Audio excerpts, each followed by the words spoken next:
কুকুরের গোশত খাওয়া হারাম প্রত্যেক মানুষ জানে এবং ঘৃণা করে, এটা এড়িয়ে চলে। সুদ খাওয়া হারাম, মদ খাওয়া হারাম, এটা প্রায় মানুষ গ্রহণ করে। তুমি ঠিক বলার জন্য আসছি মিয়া, চুপ ভাই, একটু নীরব থাকেন ভাই। আপনি কি মনে হয় আমি এখানে আপনি ঠিক বলার পরে ঠিক হবে এই জেনে আসছি যে আমারে সবাই চেনে ভালোবাসা, আমি কিছু কম উনি ঠিক বললে তারপরে যে ঠিক হবে, আপনি সত্যায়ন করা ছাড়া ওইটা ঠিক। আচ্ছা, কিছু বলতে ইচ্ছা করে না, মুখ মচর মচর করে। কিছু লোক থাকে না, কিছু না খেলে ভালো লাগে না, যেটা ওইটা মুখে দেয়। এখন এই দেশের মাহফিলের শ্রোতাদের অবস্থা গেছে কিছু না কিছু বলতে হয়। ঠিক আছে, আমি 3 বার জিজ্ঞাসা, আপনারা 3 বার বলে ফেলেন, এরপর আর কিচ্ছু বলিয়েন না, কেমন? ঠিক কিনা? ঠিক কিনা? ঠিক কিনা? কি ঠিক?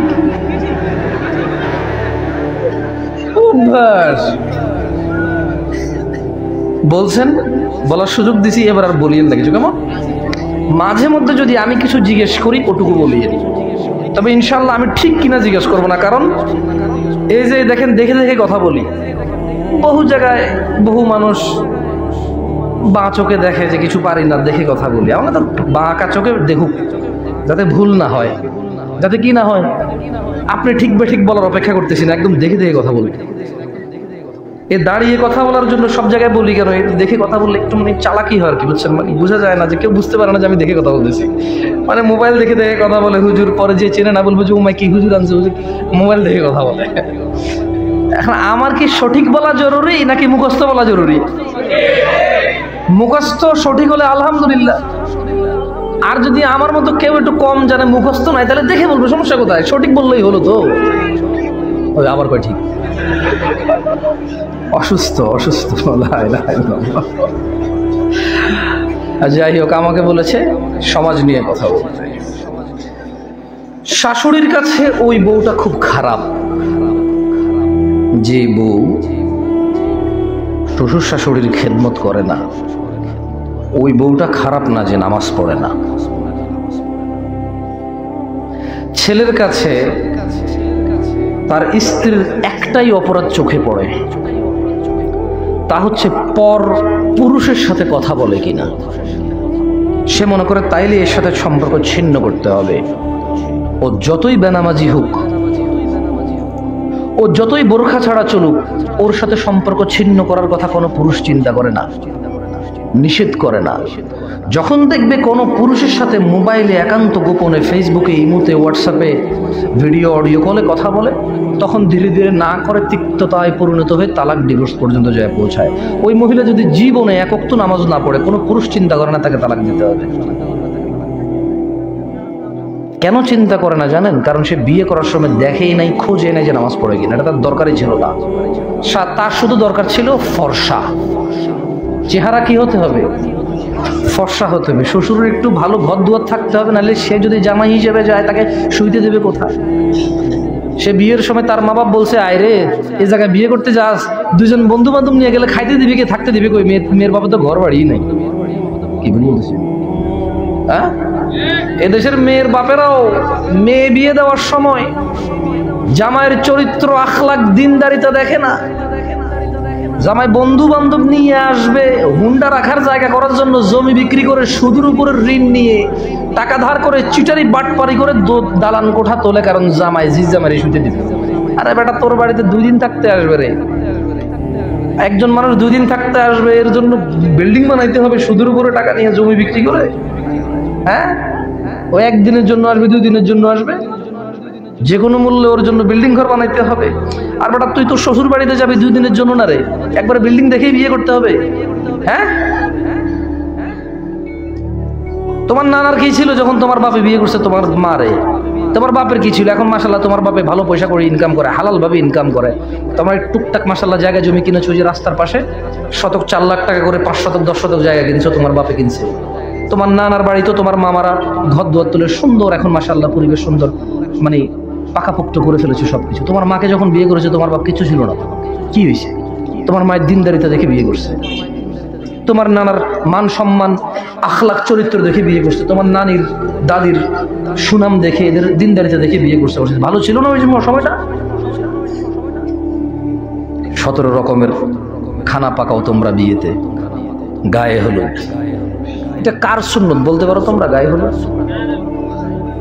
হ্যাঁ, কোন নবী, আচ্ছা আল্লাহ নবী সাল্লাল্লাহু আলাইহি সাল্লাম তো আছে, পৃথিবীর কোন নবী গায়ে হলুদ করেছে বিয়েতে? কোন সাহাবী করেছে গায়ে হলুদ? ইমাম আবু হানিফা করেছে গায়ে হলুদ। মসজিদের ইমামরা করে? কে বলছে করে না? করে। আরে হাসে কেন? মসজিদের ইমামের বিয়ে গায়ে হলুদ হয় না? হয় হয়, কোথাও কোথাও হয়, কোথাও কোথাও হয়। মেয়ের বাপের খুব ইচ্ছা, মেয়ের মা একমাত্র বিয়ে, মানে একটাই বিয়ে মেয়ের। আল্লাহ আমাদেরকে বুঝার তৌফিক দান করুন।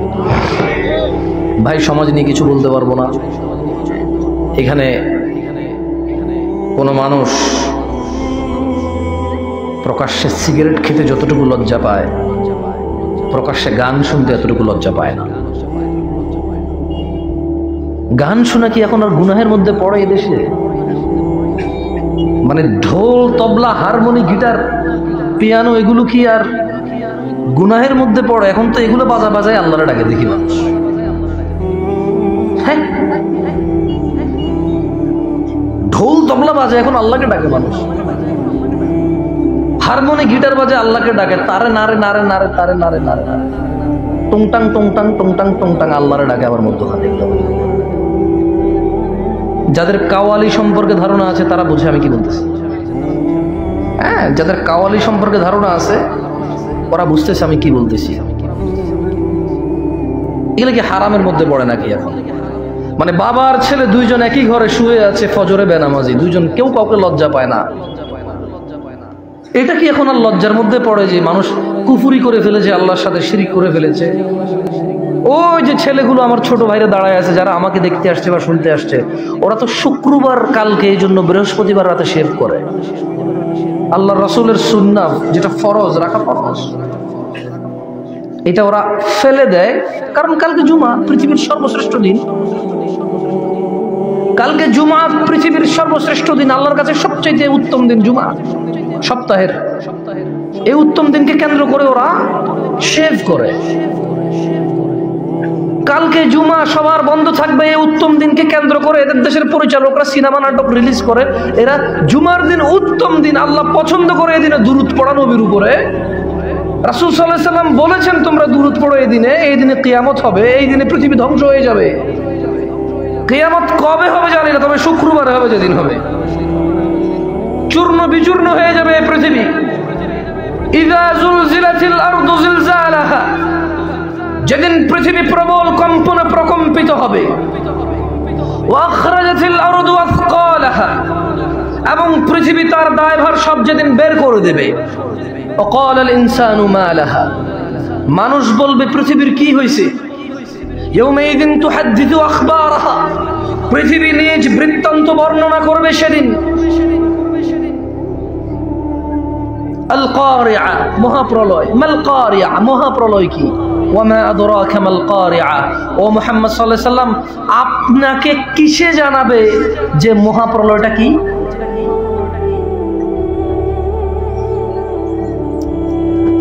মানে এটা হচ্ছে জুমার দিন কিয়ামত হবে।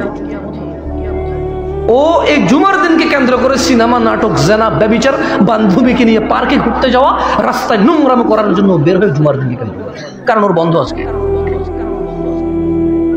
সারা রাত সিনেমা নাটক দেখে বৃহস্পতিবার, কেন? কালকে জুমা, কাজ নাই। এই হচ্ছে সমাজের সামাজিকতা। এখন এটা নিয়ে কিভাবে কি মানে এটা মানে আউট অফ আন্ডার, মানে এটা বুঝে আসার বাইরে। এখানে যা কটা ছেলে আছে, যদি এদেরকে বলা হয় তুমি দাড়ি কেন কাটো, সে কোনো জবাব দিতে পারবে না। Why? It's make you smart.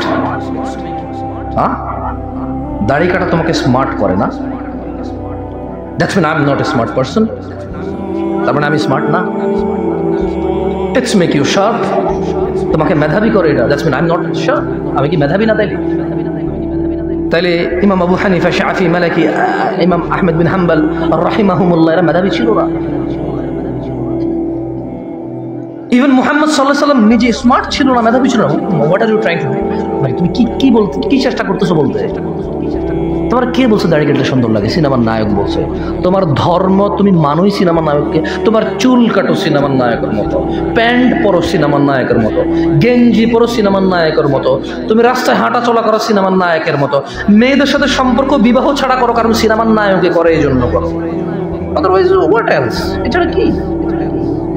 তোমাকে তো তোমার নিজেকে প্রশ্ন করা উচিত, তোমার নবী কে, তোমার রাসূল কে, এটা তোমার নিজেকে নিজে প্রশ্ন করা উচিত। তুমি কেন দাড়ি কাটো বলতে পারো আমাকে? মানে একটা জবাব দাও। আমি তো দেখি যে যত ডাক্তার যারা মানে মেডিকেল সায়েন্স সবাই শুধু এটার ক্ষতি বলতেছে কাটার, কেউ তো কোনো উপকার বললো না আজ পর্যন্ত।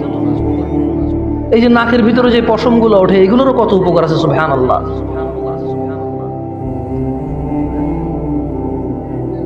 শোনো, তোমাকে একটা কথা বলি, এরপরে আমি আমার নামাজের আলোচনায় আসবো ইনশাআল্লাহ। এখানে আমার কথা কি ক্লিয়ার বোঝা যায়? রাসূল সাল্লাল্লাহু আলাইহি সাল্লাম, আচ্ছা আপনাদের মধ্যে কাদের কাদের রাসূল আল্লাহ নবী মুহাম্মদ সাল্লাল্লাহু আলাইহি সাল্লাম? আসলে উনি আপনাদের রাসূল? আসলে উনি আমাদের রাসূল? আমরা মানি? তাহলে একটা হাদিস আপনাকে বলে আমি আমার সালাতের টপিকে চলে যাব। I think it will be enough for you all of you ইনশাআল্লাহ।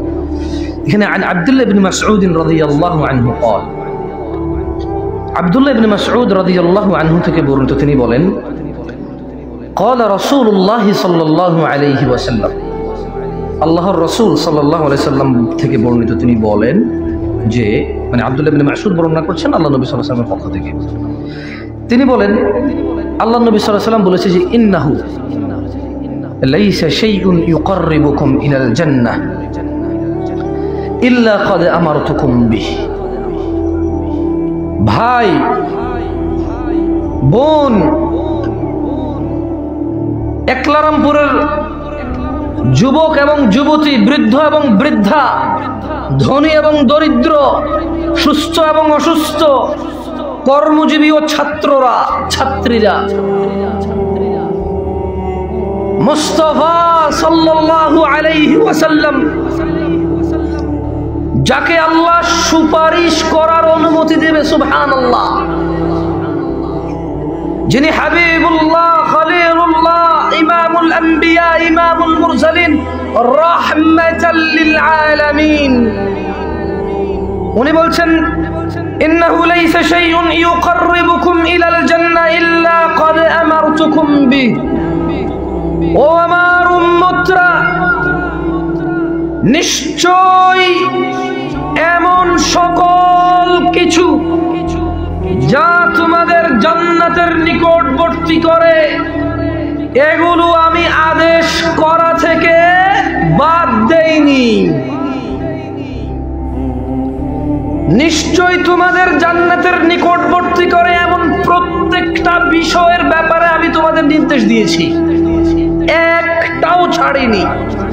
সিঙ্গেল, অর্ধেক, আনা, যাররা পরিমাণ আমি মুস্তাফা সাল্লাল্লাহু আলাইহি সাল্লাম বাদ দেইনি, যা তোমাকে জান্নাতে নিয়ে যাবে। প্রত্যেকটা ছোট থেকে ছোট, নখ কাটার বিষয়, বউয়ের সাথে ঘুমাতে যাবে দোয়াটা পর্যন্ত আমি তোমাকে শিখাইছি। টয়লেটে যাবা বাম পাতে যাবা, খাবার খাবা ডান হাতে খাবা, মসজিদে যাবা ডান পায়ে যাবা, টয়লেট থেকে বের হবা ডান পায়ে বের হবা, মসজিদ থেকে বের হবা বাম পায়ে বের হবা। ও আমার উম্মতরা, এমন কোন বিষয় নেই যেটা আমি মুস্তাফা তোমাদের নির্দেশ করা থেকে বিরত হয়েছি অথচ এটা তোমাদের জান্নাতের কাছে নিয়ে যাবে, একটাও নাই। ওয়ালাইসা শাইউন ইউকাররিবুকুম ইলান নার। ও আমার উম্মতরা, এমন একটা বিষয় নেই যেটা তোমাদের জাহান্নামে নিয়ে যাবে, ইল্লা ক্বাদ নাহাইতুকুম আন, অথচ আমি মুস্তাফা সাল্লাল্লাহু আলাইহি ওয়াসাল্লাম এমন একটা বিষয় নেই যা তোমাদের জাহান্নামের নিকটবর্তী করবে অথচ আমি মুস্তাফা নিষেধ করিনি। তুমি কেন দাড়ি কাটো? দাড়ি তোমাকে জান্নাতের নিকটবর্তী করবে। টাকুর নিচে প্যান্ট পরো কেন? উপরে পরো, এটা তোমাকে জান্নাতে যাওয়ার জন্য পথ সহজ করবে। ডান হাতে খাও, বাম হাতে খাও না। বাম পায়ে যাও টয়লেটে, দোয়া পড়ে যাও, আল্লাহুম্মা ইন্নী আউযু বিকা মিনাল খুবুসি ওয়াল খাবায়েস পড়ে যাও, বের হয়ে গুফরানাক বলো। মসজিদে ঢুকে দোয়া পড়ে ঢোকো, ডান পায়ে ঢোকো, বাম পায়ে বের হো। কাউকে দেখলে সালাম দাও, সাধ্য মতো কাউকে যাকে তাকে অপরিচিত মানুষকে সালাম দাও, খাবার খাওয়াও। যেখানে দিন শিখা যায় ওখানে যাও। আল্লাহ নবী সাল্লাল্লাহু আলাইহি ওয়াসাল্লাম বলছে যে ব্যক্তি দিন শিখার জন্য পথ চলতে শুরু করে, সাহহালাল্লাহু লাহু, আল্লাহ সুবহানাহু ওয়া তাআলা তার জন্য জান্নাতের পথকে সহজ করে দেয়। এরকম দ্বীনি মাজলিসগুলোতে যাও, জান্নাতে যাওয়ার পথ সহজ হবে। আম্মাকে মাথায় চুমু খাও, আব্বুকে মাথায় চুমু খাও, যা বলে তা মেনে নাও, যতক্ষণ পর্যন্ত আল্লাহর বিরুদ্ধে না যায়। মুসলিমকে দেখলে বিপদ আপদে হেল্প করো। কাউকে যদি একবার হেল্প করো, তার হেল্প লাগলে আবার করো, আবার লাগলে আবার করো, আবার লাগলে আবার করো। বলি না তোরে আর কতবার করবো বেটা, তোরে হয় না বেটা, যতবারই দিই, এটা বলিও না, খোটা দিও না। যতক্ষণ ওর লাগে, যতক্ষণ তোমার সাধ্য আছে দিতে থাকো। কারণ মুহাম্মদ সাল্লাল্লাহু আলাইহি ওয়াসাল্লাম বলছে যে বান্দা তার ভাইকে যতক্ষণ উপকার করতে থাকে, আল্লাহ ওই বান্দাকে ততক্ষণ উপকার করতে থাকে। সমাজ নিয়ে কি বলবো, এখানে বাপ ছেলে লজ্জা পায় না। বাপ ছেলের সামনে শেভ করে,